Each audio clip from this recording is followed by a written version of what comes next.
So about that time, people began to notice, well, Bill's got that liquor problem solved. Why doesn't he get himself a job and get Lois out of that damn department store?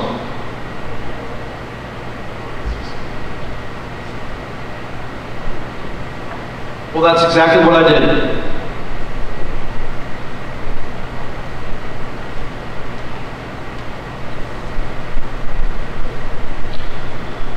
Guess we can't do that here.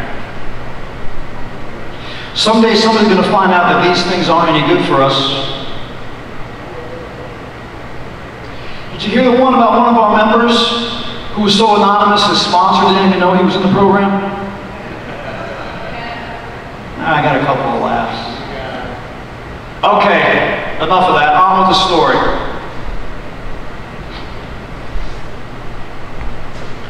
So with a few contacts I had left on Wall Street, I was sent on a mission to Akron, Ohio in the spring of 1935. Akron at the time was the tire capital of the world. B.F. Goodrich, Goodyear, Firestone, were all headquartered there, and nobody would talk to any of us. Never mind a group of raiders like us from New York, there for a hostile takeover. But we soon found out that there was another group from Chicago, and being that they were Midwesterners, they had the inside track.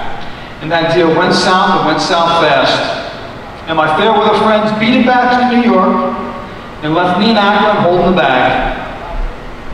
Well, there I was, my hopes and dreams crushed once again.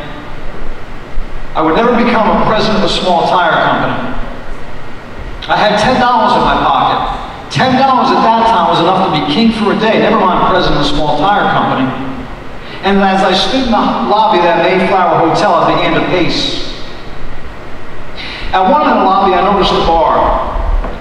I could hear the sounds coming out of the bar. You know the sounds we're talking about, the music playing, the glasses clinking, the conversation flowing. I thought, well, heck, if I could just walk in there and strike up a conversation, order myself up a glass of ginger ale and pass the time. Well, ginger ale on my foot. I wanted to drink. And I began to panic. But you know, I thank God for that panic. Because that was the panic that set in 1,000 times before I went on another drunken bender. And I thought to myself, what has kept me sober this past 6 months? Why, talking to another drunk, of course. But where am I going to find another drunk the day before Mother's Day, Saturday afternoon in Akron, Ohio? Well, that moment I noticed at the other end of the lobby, there was a church directory. And looking over the names, I saw the names of the Reverend Walter Tunks. Now, I took that as a good omen, because you see, growing up in Vermont, as a child, when we went for a walk in the woods, we called it a tongue. So I dropped the nickel on the phone, I blurted out to the good Reverend, I'm a rumhound from New York and I need another drunk to talk to. Well, I think the good Reverend was okay with one of us, but he wasn't sure about getting a group of us together. But it turns out the Reverend was a big supporter of the Oxer group, the OGs, as we like to say. And he gave me a list of 10 names. He said, maybe one of these fellows can help you. Well, I got a few nickels from the manager, dropped them in the payphone, and away I went. Well, the first 9 calls were either out to the call, didn't know of anyone, or just hung up on me. But the 10th call I made was to a man who was packing his bags and leaving that night. And why he didn't know of anyone who was a drunk that I could talk to, he did give me the name of Henrietta Seiberling. Well, Henrietta Seiberling, my heart sank. Because you see, I thought she was the wife of Frank Seiberling, the president of Goodyear Tire. How could I call him up and say, I'm a drunk, I need another drunk to talk to? How would that sound?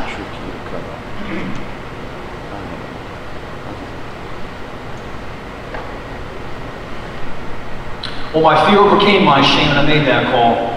Henry, as we like to call her, was not the wife of Frank Seiberling. She was a soon-to-be ex-daughter-in-law. She was about to be excommunicated from the clan. She wasn't living in the estate house, but she was living in the gatehouse at the end of Portage Path. And when she said I was who I was, she had to come over right away. Because you see, Henry joined the Oxer group some time ago when her marriage began to falter, looking for spiritual guidance. And in that group, she met a man who had a drinking problem and kept it a secret to everyone else, who just a couple of weeks ago confessed to the Oxer group that he had a drinking problem and he needed help. And Henry took it upon her behalf to take on a prayer campaign for this man. And she thought that here it was, some stranger from New York calling her, and she took that as a good omen. So she had me come over right away. And when I got there, she made a call. She made a call to a friend in trouble. She called Ann Smith, the wife of Dr. Bob Smith, MD. And while she told Ann that she has this fellow here from New York who thinks he has a cure for the drink, they have to bring him over right away. Well, Ann hemmed and hawed. Finally, the truth went out. It turns out that Bob bought Ann a potted plant for Mother's Day and set that potted plant on the kitchen table and proceeded to pass out underneath the kitchen table because he was more potted than the plant. And she couldn't wake him up to save his life. But she insisted, bring him over the next night. So next night I met Dr. Bob. He was a tall, imposing figure, 15 years my senior, a fellow Vermonter, grew up 75 miles from my home. Who would have thought Vermont, exporter of maple syrup and recovered alcoholics? Now when he got there, I could tell he was in pretty tough shape. I took one look at him, and I said, probably the only thing that would have worked. I said, you look like you could use a drink. Well, his eyes softened to me. And later on, he admitted that, here's a fellow that knows the score. But on the way over, he told his wife, Ann, to give me, this bum from New York, 15 minutes. And then come in and tell me that there's been a plane crash or a train wreck and I need to get to the hospital right away. Well, let me tell you, that 15 minutes lasted 4 hours.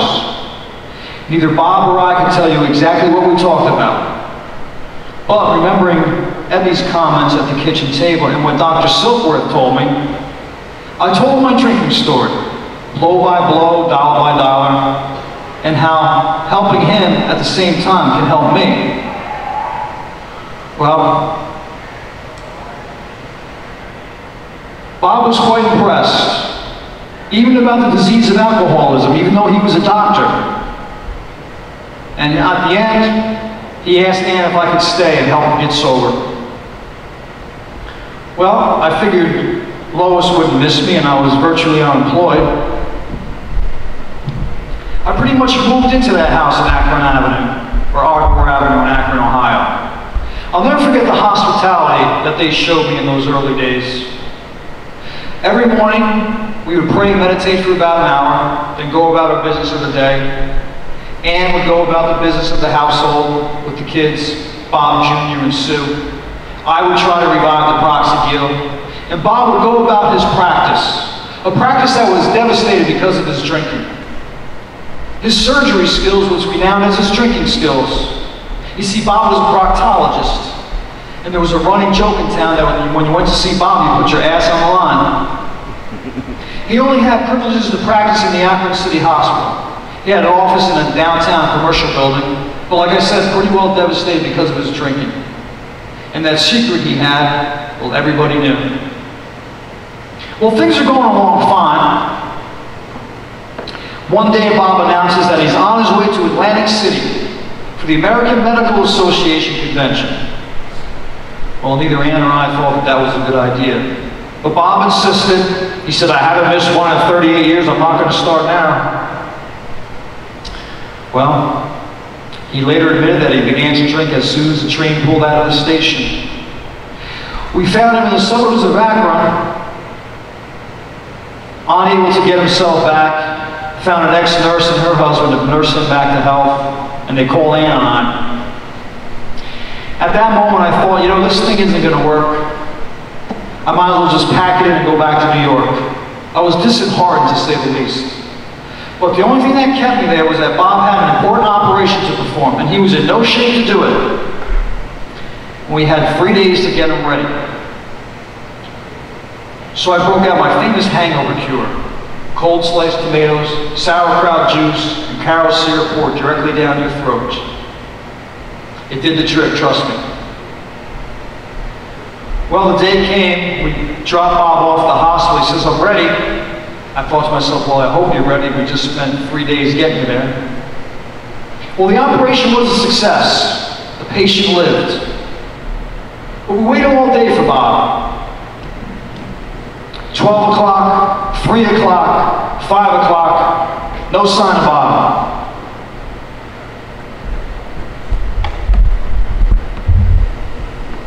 Finally, at 5 o'clock, he walked in, and we gave him the sniff test. You know the sniff test. Well, Bob was stone cold sober. It seems that after that operation, he went around town and made restitutions for all the harms that he had done because of his drinking and promised to pay every one of his debtors back. Bob started to work the 6 steps of the Oxford Group. That was June 10th, 1935. Bob would never drink again. Well, next day Bob says, Willie, we can't get anywhere talking to ourselves. We have to find another case to try this out on. But where are we going to find another case? So Bob called up the Akron City Hospital and spoke to the nurse in charge and said, do you have anyone there who's been admitted for the drink? We think we found a cure for the drink. I have a man from New York here to help. And the nurse who knew Bob's secret says, well, Dr. Bob, have you tried that on yourself? Bob says, yes, and we think he did the trick. She says, well, as a matter of fact, we just admitted a man last night who blackened the nurse supervisor's eyes, and we have him tied to his bed for his and the staff's protection. Would he do? Bob said, yes, put him in a private room, we'll be down by and by. Turns out that was on Bob's dime, by the way. So the next day we met Bill D., a well-known Akron attorney, former town councilman who'd been in and out of the hospital 5 times that year because of the drinking. When we got there, we put quite a scare in him. At first, he thought we were undertakers. We explained who we are and why we were there. That in order to keep us sober, we need to talk to another drunk. And we said, do you mind if we take some of your time? He said, well, fellas, I'm tied down. I'm not going anywhere. So we told him our stories. Blow by blow, dollar by dollar. And when we were down, he said, well, fellas, that sounds pretty good for me. For you, but I don't think it'll work for me. You see, I can't very well walk out of this hospital a free man. I can't risk hurting someone like I did that nurse. Because you see, every time I walk out of here, I decide not to drink. And by 9 o'clock, I'm boiled as an owl. And as far as God, I haven't forgotten about God, but I think God has forgotten about me. And I already asked my wife to commit myself to the Ohio State Hospital for criminally insane, so thanks, but no thanks. Well, as we were leaving, I thought, well, maybe we missed something. Do you mind if we come back tomorrow? He says, sure, fellas. Nobody likes us drunks when we're in this state. Nobody likes the sight of us, the smell of us, the sound of us. So yes, please do come back. And come back we did. When we got there, Bill was sitting up in his bed with his wife sitting next to him on a chair. And he says, there they are, honey. There are those 2 fellas. That one's a doctor in this very hospital. And this other one's a businessman here in New York. Tell her, fellas. Tell them your stories. So we told her our stories. And when we were done, he says, if it can work for you, it can work for me. And Bill joined our group. In a group that had no name, in a time whose time had come. And Bill still meets with us at that meeting in Akron on Tuesday nights. And we figured out that this thing works on a person who isn't a member of the Oxford Group. It works on someone who's estranged from God. It works on the lost and the lonely. You may recognize Bill D. He's the man in the bed. The man who didn't know what he didn't know. Alcoholic number 3. You'll find his story in the big book. Well, the summer was coming to a close, and Lois actually missed me. So I headed back to New York. But we continued to do what Bob and I started at Akron, talking to other drunks.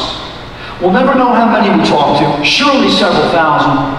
We had a few misses, a few total tragedies, and a few total losses. But miracle upon miracle, a few got sober. 2 years later, we got together in Akron and counted up 40 men amongst us, sober 6 months or more. That's the watermark we used. And Bob said, Bill, At the rate we're going, we'll have 1,000 by the year 2000. We're operating at wholesale. We need to kick it into retail. And we needed some organization. Well, I volunteered to be that organization. My first order of business was a name. I decided on the Bill Wilson movement. Well, that's exactly the reaction I got back then. But one of our members kept saying, Anonymous Alcoholics, Anonymous Alcoholics. So we settled on the name Anonymous Alcoholics Anonymous. Well, I can't tell you what happened next, and for that matter, the next 15 years. We need another night for that. But I will tell you, it took us 1 year to write the big book, to expand the steps from 6 to 12, 2 more years to get it published, another 2 years to sell some copies in reasonable amounts, 4 years to write the traditions. The traditions are to the group, what the steps are to the individual, and 5 more years to get it accepted at our convention in Cleveland this past summer. How's that for organization? I wouldn't trade those early years for $1 million. Well, maybe $1 million, but I wouldn't trade it.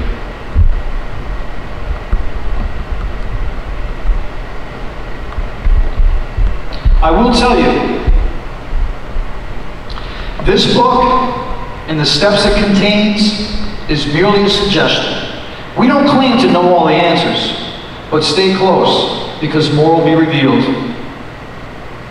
Make sure your relationship with Him stays right, and a great miracle will come to pass.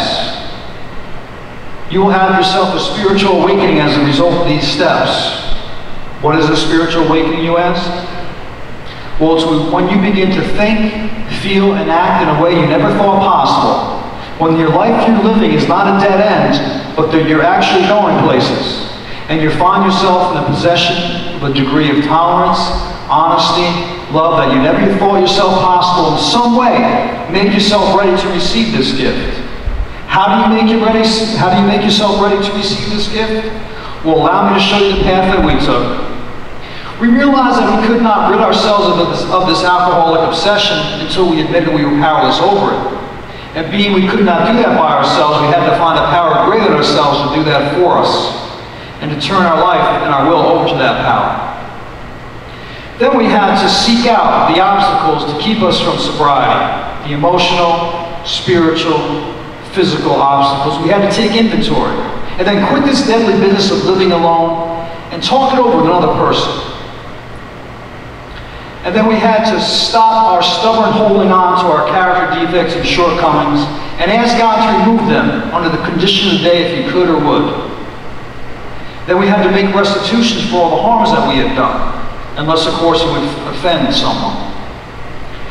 Then we had to get a daily program of living and continue to take inventory, and when we were in the wrong, admit it promptly.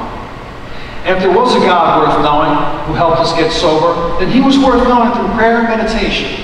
Then we had to turn outward to our fellow alcoholics and help those that are still suffering, with no promise of reward or prestige, and help them find the miracle of Alcoholics Anonymous. Alcoholics Anonymous is a complete mystery, understood by nobody perfectly. Strength before weakness, humility before resurrection, and pain not only the price, but the very touchstone of our spiritual existence. The art of life is to live each moment as perfectly as we can. I'd like to thank you for allowing me to share some of my moments with you tonight. You've been a great audience. But before I go, there is just a couple of things I'd like to clear up. There are some in our fellowship who believe that I'm the sole founder of AA. Let me put that to rest once and for all. If it wasn't for Bob, if I was the soul, then Bob was the heart, and he was the blood of my soul. With his guidance, conscience, direction, and patience, none of us would be here tonight. I sure know I wouldn't. And those of you that were at our convention this last summer in Cleveland heard Bob's last talk. Even though it was short because it was ill, those words will be with us as long as the program lasts. Now, last week I was with Bob in Akron, and we talked over some serious matters affecting you and the fellowship. we decided that we're going to develop a general service conference made up of alcoholics just like you from groups all over the world. Right now we have an alcoholic foundation made up of mostly non-alcoholics, many of them you don't know. We thought, what if something were happening to both Bob and I? We are the only faces you know. Who would be here to pass on the word of Alcoholics Anonymous? So we will develop that general service conference. We'll talk about that more in the spring, if I may.